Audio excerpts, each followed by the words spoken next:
ধর্ম যখন বিজ্ঞানকে বলে রাস্তা ছাড়ো, বিজ্ঞান কি রাস্তা ছেড়ে দেয়? পোপের ভয়ে দেশান্তরী হয়েছিলেন লিওনার্দো দা ভিঞ্চি। সারাদিন একটা অন্ধকার ঘরের মধ্যে পায়চারি করতেন গ্যালিলিও গ্যালিলেই। তাকে পাহারা দেবার জন্য বসে থাকত একজন ধর্মের পেয়াদা, যার চোখের পাতা বাতাসেও নড়ত না। বিজ্ঞান কি তখন থেমেছিল? তীর্থের পাণ্ডাদের হই হই, তাদের লাল চোখ কি পেরেছিল পৃথিবীকে বেঞ্চের ওপর দাঁড় করিয়ে সূর্যকে তার চারদিকে ওঠবস করাতে?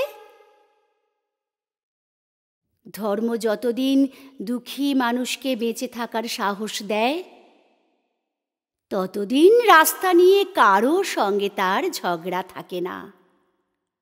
রাস্তা কারো একার নয়, বরং তাকেই একদিন রাস্তা ছাড়তে হয় যার স্পর্ধা আকাশ ছুঁয়ে যায়।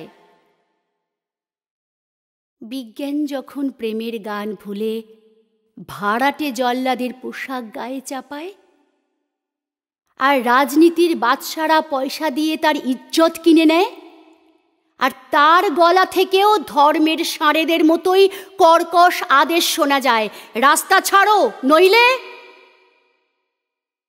পৃথিবীর কালো সাদা হলুদ মানুষের গান, তাদের স্বপ্ন এক মুহূর্ত সেই চিৎকার শুনে থমকে তাকায়। তারপর যার যেদিকে রাস্তা, সেদিকে মুখ করেই তারা সামনে, আরো সামনের দিকে এগিয়ে যায়।